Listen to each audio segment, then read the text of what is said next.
suis très heureux d'accueillir aujourd'hui une femme exceptionnelle qui est Aude de Thuin, qui est très connue dans le milieu, enfin en Afrique notamment, parce qu'elle a créé une organisation, une association, une fondation qui s'appelle Women in Africa.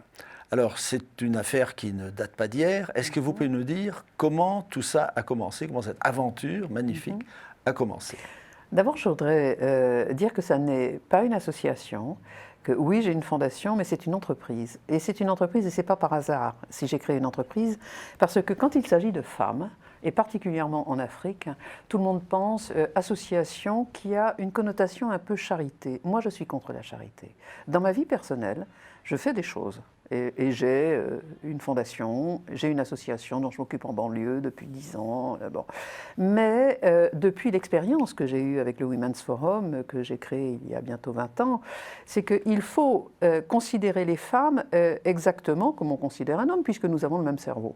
Donc à partir de ce moment-là, quand on fait un forum, un sommet économique pour les hommes, ce que je fais moi pour les femmes, eh bien, je fais du business, c'est-à-dire que lorsqu'il y a des sommets comme Davos et tout ça, ça génère des revenus qui permettent de faire de ces grands raouts. Bon. Et donc, lorsque j'ai créé Women in Africa, d'abord, ça s'est passé à la demande de femmes africaines. Elles sont venues me chercher. Elles sont venues me chercher pour 3 raisons. Et c'est assez drôle de les rappeler. Où était-ce? Dans quel pays? C'était des femmes sud-africaines qui m'ont demandé au départ, mais ça concerne, ce que je fais concerne les 54 pays. Mais elles m'ont sollicité pendant plusieurs années. En gros, dès que j'ai quitté le Women's Forum, elles ont commencé à m'approcher. Pour 3 raisons. La première, c'est qu'elles savaient que mon engagement à l'égard des femmes n'avait pas faibli. En gros, c'est ma colère. Surtout. Parce que j'ai quand même, peut-être ne le savez-vous pas, mais j'ai créé le Women's Forum parce que ma candidature n'avait pas été acceptée à Davos il y a 20 ans, pendant 3 ans. Et au bout de 3 ans, j'ai compris. Pourquoi? C'est parce qu'à l'époque, j'avais une entreprise, une quarantaine de salariés, donc une petite entreprise qui n'intéressait pas Davos, et j'étais une femme, il y avait 4% de femmes à l'époque. Et on disait de Davos que c'était l'endroit où on pensait le monde de demain. Moi aussi, je pensais le monde de demain. Et ça m'a mise en colère. Et il se trouve que je suis bretonne, et quand j'ai des colères, je ne me contente pas juste de le manifester, mais je crée quelque chose, parce que ces colères font sens finalement avec quelque chose. Et moi j'ai les pieds sur terre, et donc je suis un entrepreneur depuis toujours, et c'est comme ça que j'ai créé le Women's Forum, qui est devenu leader mondial. Donc quand ces femmes africaines sont venues me chercher, c'est parce qu'elles savaient que ma colère était intacte, et que je ne comprenais pas ce monde qui fonctionnait anormalement, c'est-à-dire que c'est comme dans le règne animal. Je veux dire que c'est dans l'équilibre que ça fonctionne. Sinon, il y aurait des morts partout. Et donc, elles savaient que j'étais capable de construire quelque chose. Leur deuxième raison était, elles me disaient, c'est ton métier. Tu as fait le Women's Forum et nous, on aimerait que tu fasses quelque chose pour nous, femmes africaines, parce que ce que nous faisons en Afrique, le monde doit le savoir. En gros, ça ne se sait pas. Et nous voulons que ça se sache. C'est ton métier, donc nous pensons que tu sauras faire. Et la troisième raison, c'est parce que tu es cinglé. Et c'était assez drôle, c'est-à-dire qu'il fallait être effectivement un peu fou. Je suis une femme blanche, je vivais à Paris, et donc il fallait être un peu fou. Donc ce que j'ai fait, d'abord j'ai dit non pendant plusieurs années, pendant 4 ans, et elle continuait 2-3 fois par an. Alors, il y avait des délégations, des femmes qui venaient en France, qui continuaient à venir au Women's Forum, donc que je voyais, et puis des amis également, pas seulement en Afrique du Sud, en Afrique de l'Ouest aussi. Et j'ai commencé à m'interroger. Parce que je voyais bien ce qui se passait, on commençait beaucoup à parler des sujets de migration, et à ce moment-là, je me suis dit qu'il y avait peut-être quelque chose à faire. Donc la première chose que j'ai faite, c'est que j'ai interrogé le marché. J'ai interrogé le marché, c'est-à-dire je suis allée voir des annonceurs, des entreprises qui travaillent avec l'Afrique, qui sont installées en Afrique, pour savoir si elles y voyaient un intérêt, c'est-à-dire est-ce qu'elles accepteraient de financer ce que je fais. Donc ces sociétés-là, c'était Orange, Engie, L'Oréal, Société Générale, grandes entreprises, des grandes entreprises, oui, multinationales. On a testé le marché également en Angleterre et aux États-Unis, et à ce moment-là, leur réponse était oui, si vous faites quelque chose, on vous soutiendra et on vous financera. Mais que leur proposiez-vous comme action? D'abord d'être présente dans un sommet économique que nous avons fait 3 ans, 4 fois même, avant le Covid. Et le choix que j'ai fait, c'était Marrakech. Mais la différence de ce que j'avais fait avec le Women's Forum 20 ans avant, c'est que j'ai créé en même temps une fondation d'entreprise. Étant entrepreneur moi-même, je voulais absolument soutenir les femmes, les entrepreneuses africaines, parce que ce sont elles qui sont l'avenir du continent. Ça, c'est la force du continent. C'est le continent qui a le plus de femmes entrepreneurs au monde. Une femme sur 4 est entrepreneuse. Vous imaginez? Davantage qu'en Inde Ah oui, oui, davantage que n'importe où au monde. Ah oui, d'accord. Oui, nous menons... Ça, je le savais, puis on mène des études, on travaille beaucoup avec le cabinet Roland Berger. Et donc, avec cette fondation d'entreprise, on a commencé à identifier les femmes entrepreneuses dans des secteurs structurants pour le continent, qui sont l'éducation, la santé, l'agriculture, l'environnement, le digital, les fintech. Et c'est devenu un prix absolument incroyable, puisque 5 ans après, nous avons 5 ans maintenant, nous avons créé une base de données de plus de 12 000 femmes entrepreneuses qui sont sélectionnées comme étant les meilleures. Et ça, dans les 54 pays. Donc ça a été le début de l'histoire. Puis il y a eu le Covid. Voilà. Le Covid a changé le monde. Je voudrais revenir un peu en arrière à propos du Women's Forum, parce que vous en avez parlé là rapidement. Mais dites-nous en bref comment vous avez commencé et où en est-il aujourd'hui? Le Women's Forum? Oui. Ben, il en est que ça continue. C'est un autre esprit. Oui. Parce que moi, je faisais les choses avec... Ça consiste en quoi? Ça consiste à réunir des femmes, à mon époque, en capacité de changer le monde. Point. C'est en capacité de changer le monde. Ça veut dire quoi? Ça veut dire que le monde, et là, c'est une accélération avec ce qui s'est passé, cette pandémie mondiale, c'est-à-dire qu'aujourd'hui, on ne peut pas construire le monde en se passant des femmes, sans les femmes, c'est impossible, dans tous les domaines. Et d'autant plus, et c'est incroyablement dangereux ce que nous vivons aujourd'hui, par exemple l'accélération de l'intelligence artificielle. Il y a une accélération de 5 ans avec ces 2 années de pandémie. L'intelligence artificielle est en train de dominer, c'est 90% avec des hommes. Donc on est en train de repenser le monde avec des hommes, et donc c'est catastrophique. Vous voyez, et c'est ça, moi, mon combat. Mais moi, j'exprime mon combat en faisant du business. Il y a beaucoup de gens qui m'ont reproché ça. Ils m'ont dit, mais cette femme fait du business. Oui, quelle honte. Les hommes font du business, pas les femmes. Qu'est-ce que ça veut dire? Pourquoi il faut remettre les femmes à leur juste place, c'est-à-dire en complémentarité avec les hommes, parce que ce sont des pensées qui viennent se rajouter les unes aux autres pour un monde plus équilibré.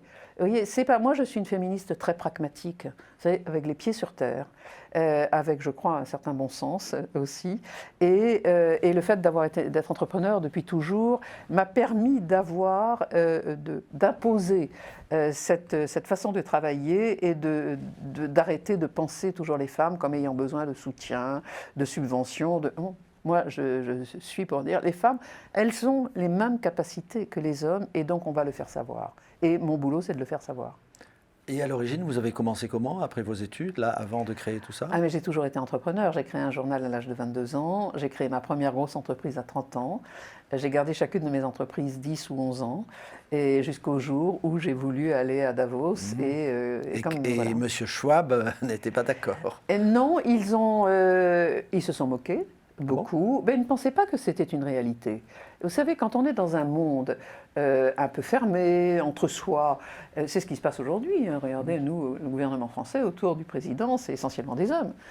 Tous même, vous voyez, même modèle. Je pense même qu'ils ont le même coiffeur et le même tailleur, moi. Donc, parce que cette habitude, c'est confortable d'être dans un entre-soi. C'est extrêmement confortable. Et donc, les femmes viennent un peu bousculer les choses, parce qu'elles ont une autre façon, et ce qu'il y a d'intéressant, c'est cette autre façon de regarder le business, de regarder les lois, de regarder, vous voyez, c'est accepter d'être, non pas contredit, mais accepter d'avoir une pensée complémentaire à la sienne pour avoir un monde plus équilibré.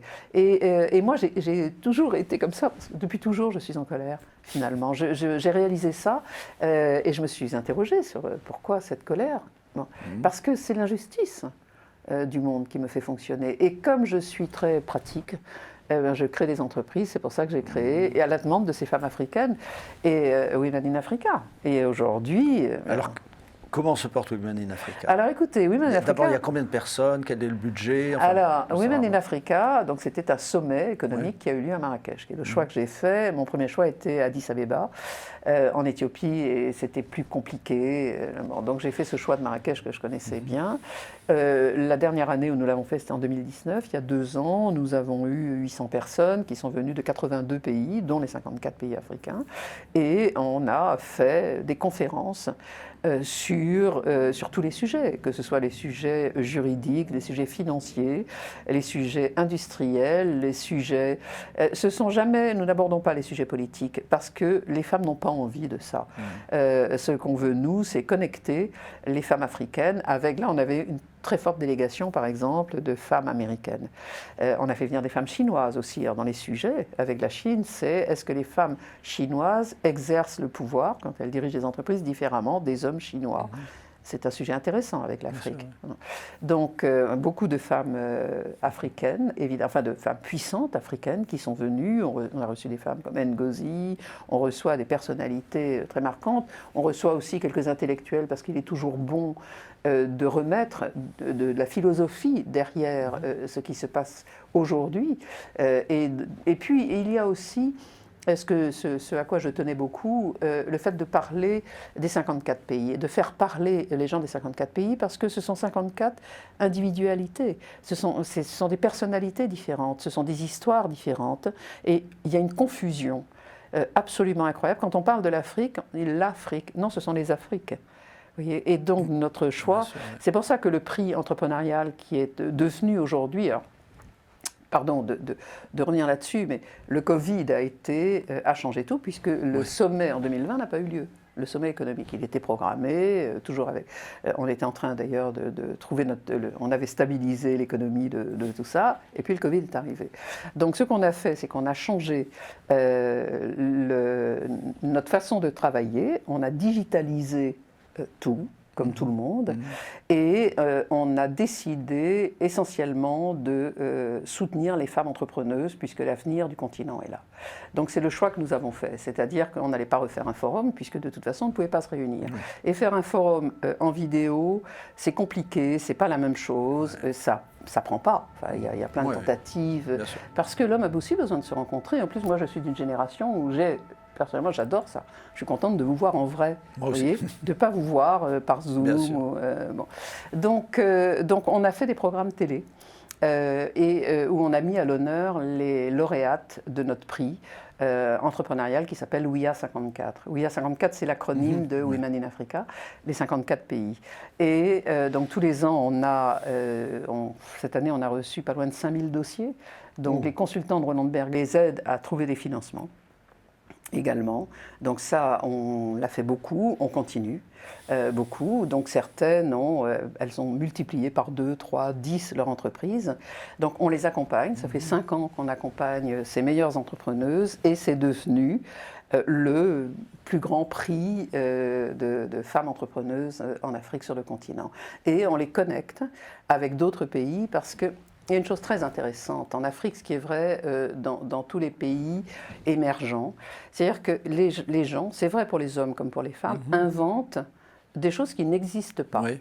Vous voyez, et c'est pas, nous on touche des choses dans l'industrie, dans les infrastructures, par exemple dans l'environnement ou dans l'éducation. Et aujourd'hui, on assiste au phénomène de reverse innovation, c'est-à-dire qu'elles inventent. Et ça, moi, j'accompagne une fille, à titre personnel, médecin que je mentor.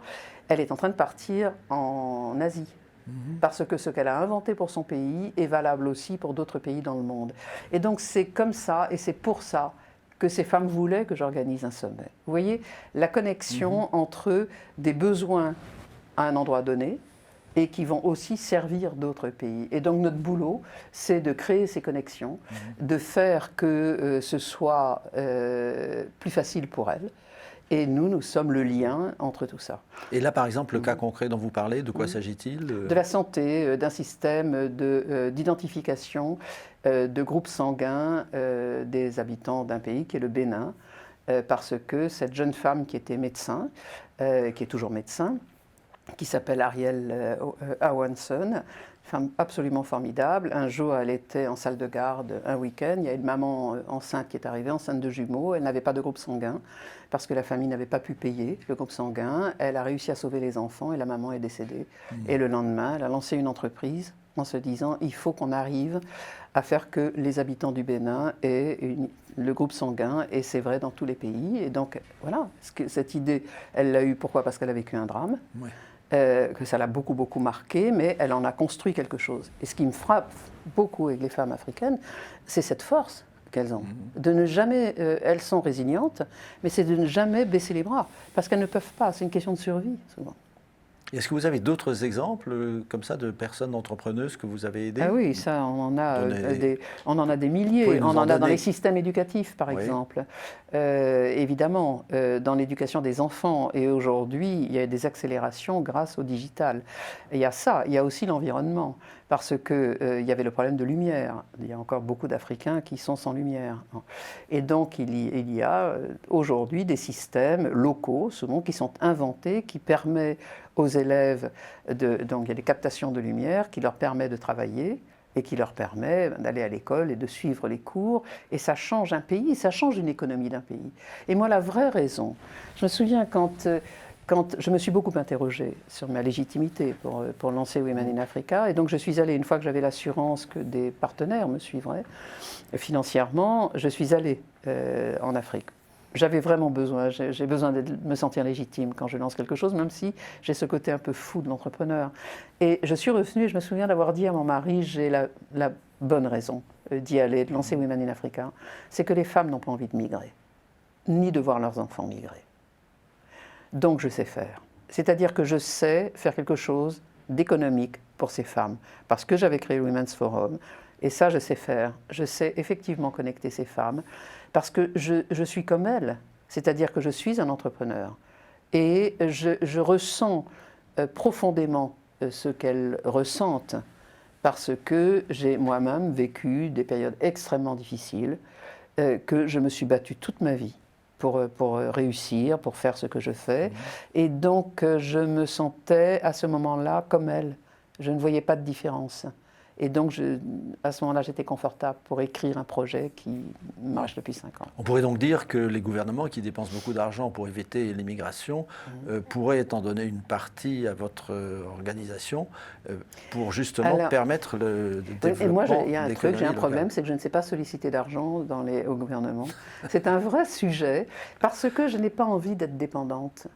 Ce n'est pas par orgueil du tout, parce que je peux vous dire qu'on rame, vous voyez, pour avoir les budgets, pour faire ce qu'on fait, parce qu'on fait des promesses et qu'on doit les tenir, et que voilà, mais il faut beaucoup d'argent pour faire ce qu'on fait. Et moi, je préfère le privé, parce que je vois bien aussi qu'il y a une dichotomie entre la parole politique et ce que les gens ressentent. En gros, ils s'en foutent. Vous savez, et aujourd'hui, et particulièrement la France, on dit de la France, qui est en train de prendre du recul en Afrique, ce qui se passe est grave. La situation n'est pas bonne pour la France. Et parce qu'ils n'écoutent pas le terrain. Ils ne voient pas ce qui se passe. Ça se décide à Paris, ça se décide dans des cabinets. Nous allons sur le terrain. Moi, j'ai une présidente nigériane. On a notre bureau, notre fondation d'entreprise est dirigée à Dakar, par une Sénégalaise à Dakar. Et moi, j'ai un conseil dans lequel j'ai des Africains, hommes et femmes, parce que, comme toujours, il faut travailler ensemble, et qu'on observe ce qui se passe et on répond de façon très pratique à ce qui se fait. Récemment, on a fait, très amusant, parce que j'ai eu une réunion hier là-dessus, on a organisé depuis le mois d'avril l'année dernière 55 webinars. On a pas loin de 40 000 personnes qui les ont suivis. C'est énorme. Les derniers, là, en ce moment, on a 2000, 2500 personnes qui se connectent par LinkedIn, parce que LinkedIn a trouvé que ce qu'on faisait était bien, et donc ils nous ont donné des possibilités pour que ce soit plus développé. On fait des choses tellement pratiques que les gens se retrouvent dans ce qu'on fait. Quand il y a des discours de politique, ça n'atteint pas le public, ça n'atteint pas les femmes. Le besoin des femmes, il est dans comment je peux développer ma société, comment je saurais parler à un banquier, est-ce que je suis capable de faire un emprunt alors que la loi ne m'est pas favorable, parce que c'est une loi qui est favorable aux hommes, aux garçons, l'héritage, il concerne les garçons, beaucoup moins les filles. Donc oui, c'est ça les sujets. aujourd'hui. Or, si l'Afrique ne crée pas d'emplois, si ces femmes ne sont pas aidées à créer des emplois, parce que les résultats sont meilleurs en plus, je suis désolée, mais elles ont des résultats meilleurs que les hommes. Et toutes les études, moi j'ai créé l'étude Women Matter avec McKinsey à l'époque du Women's Forum, on le voit bien, parce qu'elles sont pratiques, vous voyez. Et donc on répond à des sujets pratiques. Parfois, on les provoque en disant « mais vous ne pensez pas qu'on pourrait faire ça ?» Mais quand on les provoque, c'est parce que quelqu'un, sur place, nous aura dit ça. Vous voyez, on est en ce moment en train de travailler sur le sujet de l'export. Il y a beaucoup de femmes africaines qui veulent exporter, elles ne savent pas. Il se trouve que nous avons parce que nous avons 48 ambassadrices quand même sur le continent. Donc vous imaginez ce que nous avons comme retour d'informations. On apprend avec elles tous les jours. Et on apprend, puis ensuite notre métier c'est de faire. Voilà. Mais ce sont elles qui nous enrichissent. Et donc, on travaille sur ce sujet de l'export et comment ça se passe. Bon, parce qu'il y a en Éthiopie un exemple absolument formidable, une femme qui a fait une partie de sa carrière aux États-Unis, qui est retournée. Ça, c'est le sujet j'adore ce sujet du give back. Elles redonnent quand elles ont eu la chance de pouvoir partir ailleurs. Et donc, elles reviennent dans leur pays. C'est tout ça qu'on mixe et dont on parle dans nos webinaires. On est très, très pratique. On interroge les banquiers sur la diaspora. Tout le monde veut favoriser le retour de la diaspora. Très bien. Est-ce que vous financez, vous, les banquiers ? Quelles sont vos conditions ? Mais on les invite, comme ce sont souvent des hommes, puisqu'il a aussi... Bon, et on les invite, et on n'est jamais en plus agressif. On est au contraire, on est vraiment dans une co-construction, c'est ce qu'on essaie de faire avec nos partenaires. Et ce projet d'exportation en Éthiopie, c'est une chose qui va se concrétiser. On est en train de préparer les webinaires de la rentrée. Donc, on l'a reprogrammé, mais on en a déjà fait. Et donc, ils font partie. Sur le webinaire, on en a fait à peu près la moitié en français, la moitié en anglais, un peu plus en anglais. Et on en a fait un en portugais. Et on commence toute une série en portugais pour les pays lusophones. Ça, on commence à partir de mi-octobre. Et donc, c'est aussi exporté à l'intérieur de l'Afrique. Vous voyez, oui, bien sûr. C'est aussi ça, mais c'est un peu la méconnaissance qu'il y a, mais qui va être accélérée par la digitalisation. Tout ça va aller très vite, mais ça se passe entre les pays. Les Français, quand ils se plaignent de l'Afrique, trop d'Africains qui viennent, ils ne se rendent pas compte que l'immigration, c'est d'abord dans l'Afrique, entre les pays d'Afrique, et qu'il y en a quelques-uns qui ont envie, le courage, une espérance, un autre espoir de vie, et puis il y a des passeurs qui leur vendent là aussi une illusion de vie. Qui fait qu'on connaît les résultats.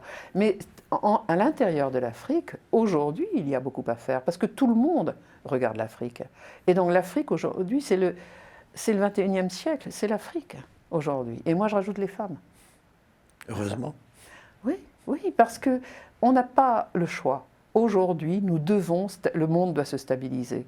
On va le stabiliser, moi, avec mes moyens, c'est-à-dire ceux de mon métier, ce que je sais faire. Combien de personnes travaillent pour vous ? Une dizaine plus les 48 ambassadrices que nous avons, plus un conseil avec 14 personnes et avec des groupes de travail. Au total, c'est une cinquantaine de personnes. Plus que ça, avec les ambassadrices, 80 à 90, que je mets en mouvement tout le temps et que je sollicite tout le temps pour faire ce que nous faisons. Comment les femmes qui nous regardent en ce moment, et les hommes d'ailleurs aussi, en Afrique et ailleurs, peuvent-ils entrer en contact par les réseaux sociaux ? Oui, en allant sur le site internet. Oui. Sur le site internet, et sinon c'est Women in Africa. Oui, absolument. C'est Women in Africa ou WIA, W-I-A. Aussi WIA 54 en particulier, donc pour les entrepreneuses. Et puis nous venons de boucler. Moi j'avais un rêve, c'était d'identifier les futures présidentes des pays d'Afrique. Donc on a lancé, grâce à des partenaires aussi, là je peux les citer parce que je suis très contente de les avoir, d'avoir convaincu ces deux belles sociétés, c'est Dior et Lazare, la banque Lazare, pour un programme de Young Leader. Et on vient de faire la première promotion de Young Leader. Elles viennent en France à l'automne. Elles viennent passer 5 jours en France. On est en train de travailler avec la présidence pour qu'elles soient reçues, avec Elisabeth Moreno que je vois demain, avec les dirigeants d'entreprises. Mais proposez-leur de venir ici à Télésud pour ça, parler de gentil, leur expérience. Mais absolument. Nous allons faire ça. Oui. Ce sont des femmes que nous allons accompagner maintenant. Et notre objectif est d'en identifier 400 d'ici 2030 et de les suivre, de les faire grandir pour qu'un jour elles puissent diriger leur pays. Enfin, les 2 premières, nous serons ravis de les accueillir. Merci beaucoup d'avoir participé à cette émission. Merci beaucoup.